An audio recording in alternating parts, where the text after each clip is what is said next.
ఎడారిలో సెలయేర్లు. డిసెంబర్ 11. యెహోవా సేవకులారా, యెహోవా మందిరములో రాత్రి నిలుచుండువారలారా, భూమ్యాకాశాలను సృజించిన యెహోవా సీయోనులో నుండి నిన్ను ఆశీర్వదించునుగాక. కీర్తనలు 134. ఆరాధించటానికి ఇంతకంటే మంచి సమయం దొరకలేదా అని మీరనవచ్చు. రాత్రి వేళలో దేవుని మందిరంలో నిలబడుతున్నారట. ఆవేదన చీకటిలో ప్రభువుని స్తోత్రించటం.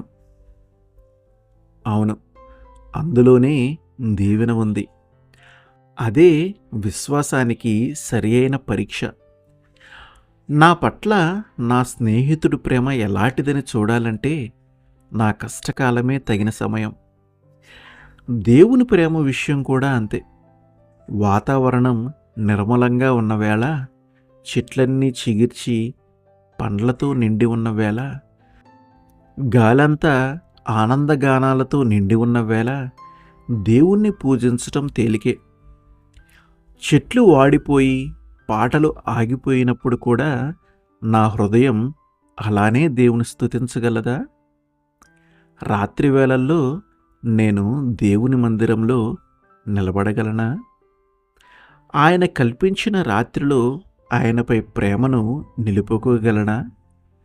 గెస్సెమనే తోటలో గంటసేపు నిలిచి ఆయన కోసం కనిపెట్టగలనా? కల్వరి దారిలో ఆయన సిలువ మోయటానికి సహాయపడగలనా? మరియా, యోహానుల్లాగా ఆయన అంతిమ క్షణాల్లో ఆయన చెంత నిలబడగలనా? కల్వరి దారిలో ఆయన సిలువ మోయటానికి సహాయపడగలనా? క్రీస్తు శరీరం గురించి నికోదేములాగా శ్రద్ధ వహించగలనా? అప్పుడే నా ఆరాధన సంపూర్ణం, నా దీవెన ఫలభరితం.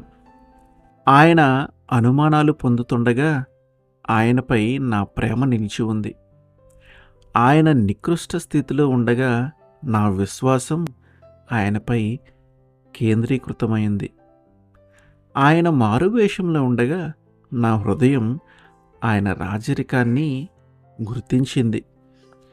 చివరికి నాకు తెలిసింది, నాకు కావలసింది బహుమతి కాదు, బహుమతినిచ్చే దాత.